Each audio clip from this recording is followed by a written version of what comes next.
ഒരു സംഖ്യയുടെ cube root എളുപ്പ വഴിയിൽ എങ്ങനെ കാണാം എന്ന് നമുക്ക് പഠിക്കാം. ക്യൂബ് റൂട്ട് കാണുമ്പോൾ ശ്രദ്ധിക്കേണ്ട ഒരു ടേബിൾ ഇതാണ്.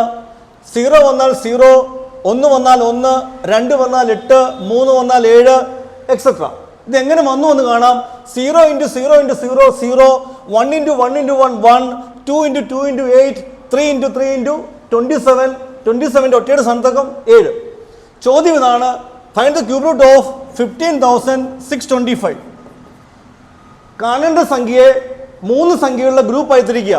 1 2 3 1 2 3 സെക്ഷൻ തിരിക്കുക. ഇവിടെ നോക്കിയ ചോദ്യം ഇതാണ്, ഒറ്റയുടെ സ്ഥാനത്തക്കം 5 വന്നാൽ നമ്മൾ പഠിച്ചിട്ടുണ്ട്, 5 വന്നാൽ ക്യൂബ് റൂട്ടിൽ 5. ഇനി ബാലൻസ് സംഖ്യ 15 നിശേഷം പോകുന്ന ഒരു ക്യൂബ് ഇതാണ് 2. അതായത് 2 × 2 × 2 8, 3 × 3 × 3 27 ആയി പോകും. അപ്പോൾ ആപ്റ്റായിട്ട് സംഖ്യ 2. അപ്പോൾ നമുക്ക് കിട്ടിയ ആൻസർ 25. നിങ്ങൾക്ക് ഈ ഷോർട്ട് കട്ട് മനസ്സിലായെങ്കിൽ നിങ്ങൾ 42,875 എന്ന സംഖ്യയുടെ ക്യൂബ് റൂട്ട് എടുത്ത് കമൻറ്റ് ചെയ്യുക. Thank you.